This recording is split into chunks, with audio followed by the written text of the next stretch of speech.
Assalamualaikum warahmatullahi wabarakatuh. Hai teman-teman semua, bertemu lagi dengan saya Yuyunda Tahu.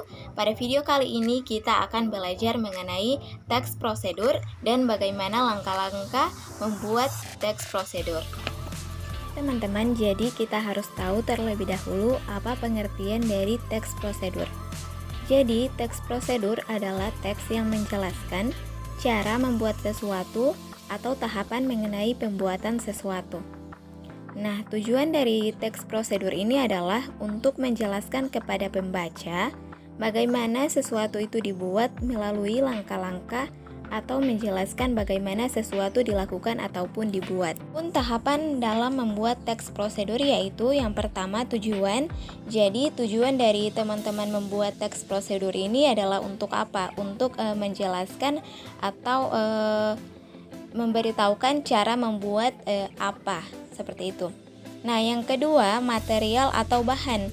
Nah, ketika teman-teman ingin membuat teks prosedur, berarti teman-teman harus menyiapkan material dan bahan yang diperlukan dalam teks prosedur tersebut.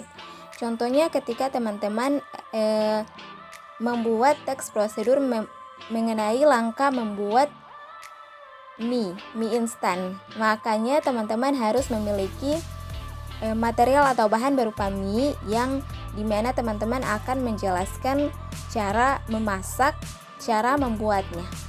Yang ketiga adalah langkah ataupun metode.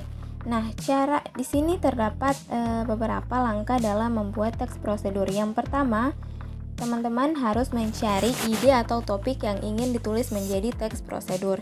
Artinya teman-teman sebelum menulis teks prosedur itu teman-teman harus sudah mempunyai ide atau topik yang akan dibahas. Nah, yang kedua, mengumpulkan sumber informasi mengenai ide atau topik yang akan teman-teman tulis menjadi teks prosedur tersebut. Nah, yang ketiga adalah membuat kerangka teks. Teman-teman harus menyusun kerangka teksnya agar teman-teman bisa lebih mudah dalam menyusun hasilnya. Nah, yang keempat, mengembangkan kalimat dengan memperhatikan kaidah kebahasaan.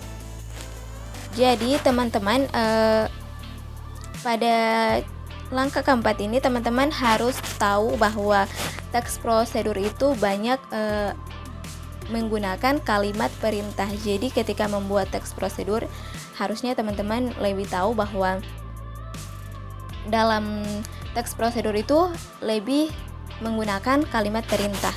Nah, yang terakhir itu adalah menyusun teks prosedur sesuai dengan struktur yang sudah dipelajari.